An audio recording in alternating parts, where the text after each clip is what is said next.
Nah itu ya, jadi intinya itu basah dan kering itu adalah 19% gitu. Nah ini lanjut nih. Nah eh, bagaimana kalau lebih dari 19%? Maka faktor koreksinya berapa? Ini dia. Kalau lebih dari 19%, maka kuat lentur dikalikan 0,85 gitu ya, kecuali kurang dari 8 MPa dan kurang dari 5,25 MPa maka tidak berpengaruh. Maaf, kurang dari 8 MPa maka dia nggak pengaruh. Kuat tarik, kalau pembasah dia nggak berpengaruh, tetap 1,0. Kuat geser dia berpengaruh 3%, jadi 0,97. Kuat tekan itu berpengaruh 20%, jadi 0,8-nya. Kalau kuat tekannya kurang dari 5,2 MPa maka tidak ada pengaruhnya. Sedangkan nilai E dan nilai E minimum itu adalah 0,9 gitu. Nah, jadi betul kan tadi kadar air itu berpengaruh ke seluruh karakter tegangannya. Tegangan lentur, tegangan tarik, tegangan geser, tegangan tekan tegak lurus dan tegangan tekan searah serat, bahkan sampai modus elastisitas pun. Nah, ini berpengaruh gitu. Maka tegangan desain terkoreksi itu adalah tegangan desain dasar dari tabel tadi dikalikan dengan faktor koreksi layan basah gitu. Lanjut, faktor ukuran tadi ya. Kalau ukurannya itu tidak bisa perfect panjang kali lebarnya sesuai dengan dari ujung sampai ujung itu sama. Itu kalau pada nilai desain lentur, tarik dan tekan sejajar serat, kalau kayu dengan dimensi tebalnya 50 sampai dengan 101, jadi tebalnya 5 cm sampai dengan 10 cm, yang dipilah secara visual, maka harus dikalikan dengan angka 1,0. Jadi kalau udah tebalnya 50 cm sampai dengan 10 cm, tebalnya 5 cm sampai dengan 10 cm, maka dianggap tidak ada pengaruhnya ukuran itu. Nah, namun apabila tinggi komponen struktur lentur, tebalnya 127 mili atau lebih dari 305 mili, yang dipilih secara visual, maka nilai desain lentur acuan FB dalam tabel 421, tabel yang tadi, ini tabel 421. Nah, ya kan? Dalam tabel 421 itu mana tadi? Dikoreksi dengan faktor ini. Gitu. D itu adalah ketebalan tebal dari elemen kayunya. Lucu ya, kalau tadi kan 5 sampai 10 cm nggak perlu dikoreksi.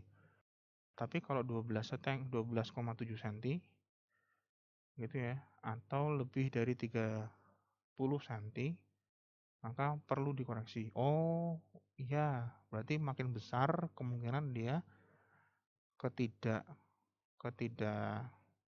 ketidakpastian dimensinya itu makin terjadi kalau ukuran kayu makin besar. Sehingga faktor koreksinya adalah dikalikan D, pangkat 1/9. Maaf. D itu apa ya? Nah, ini D. Tebal dari, ini kan lebar, ini lebar, panjang, tebal. Maka D itu adalah tebal dari kayu.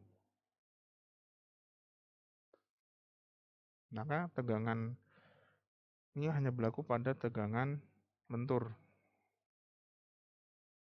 Jadi untuk tegangan lentur saja, tegangan yang lain tidak berlaku.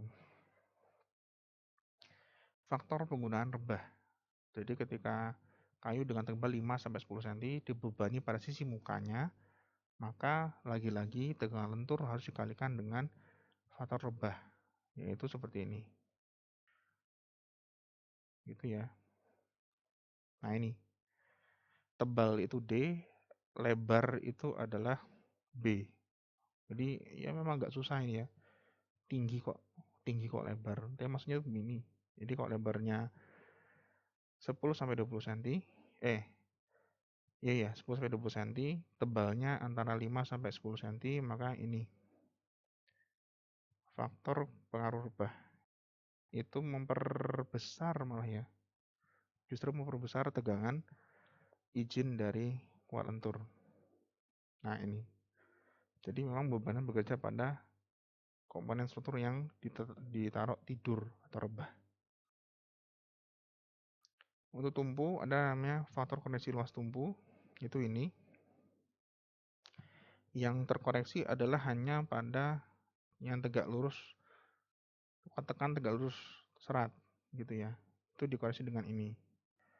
LB ditambah 9,53 dibagi LB. LB adalah panjang tumpu diukur sejajar serat. Itu ini. Nah, ini. Nah, ini. Jadi kalau ada kayu, kemudian ada kayu yang lain, dia masuk ke sini, kan dia numpu ya. Numpu di sini. Nah, numpunya tuh bukan yang ini, yang diukur panjangnya, tapi yang searah serat.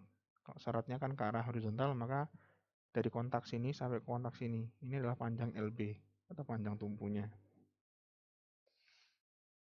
Nah, ini. Jadi panjang tumpu tambah 9,53 dibagi LB. Syaratnya ini dengan tumpu dengan panjang 152 mm atau lebih di lokasi lain. Nah, untuk tumpu yang panjangnya kurang dari 152 mm dan tidak lebih dekat dari 76 mm dari ujung komen struktur, maksudnya tuh ini. Jadi ini tidak lebih 152 dan dari ujung sini masih lebih dari 70 mm, 7 cm gitu ya. Maka nilai tegangan desain tegak lurus acuan harus dikoreksi dengan ini. Jadi kalau misalkan panjang tumpunya pendek dan dia itu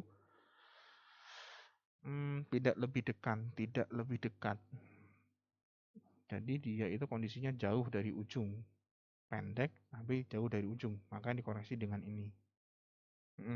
Paham saya. Jadi kalau tumpunya malah kurang dari 152 mm dan tidak lebih dekat dari 76, artinya kalau ininya pendek cuman kurang dari 152 mm dan jaraknya jauh dari ujung, tidak lebih dekat dari 76 mm, maka dikoreksi.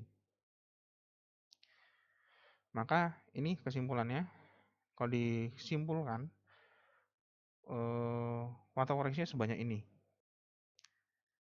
Untuk faktor layan basah itu adalah moisture content, itu berpengaruh ke semuanya.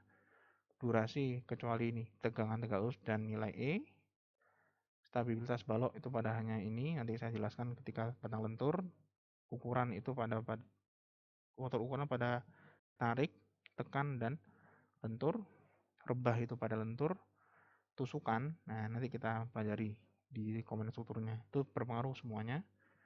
Komponen struktur berulang hanya pada struktur lentur, nanti kita pelajari batang lentur. Stabilitas kolom hanya pada batang tekan. Kekakuan tekuk itu pada nilai E minimum saja.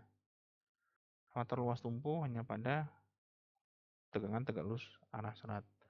Ini yang untuk DTI dan DFBK, jadi ASD dan LRFD. Kalau pakai LRFD ini.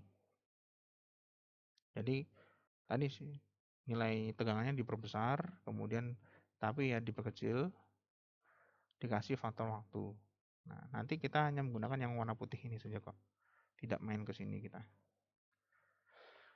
Baik, itu saja pertemuan kita pada hari ini. Cukup panjang lebar ya untuk mengenal struktur kayu, karena yang saya sampaikan ini menjadi dasar pertemuan berikutnya. Kita sudah masuk ke batang tarik, batang tekan, dan batang lentur gitu ya. Sekian dari saya, mohon maaf jika ada kesalahan. Assalamualaikum warahmatullahi wabarakatuh.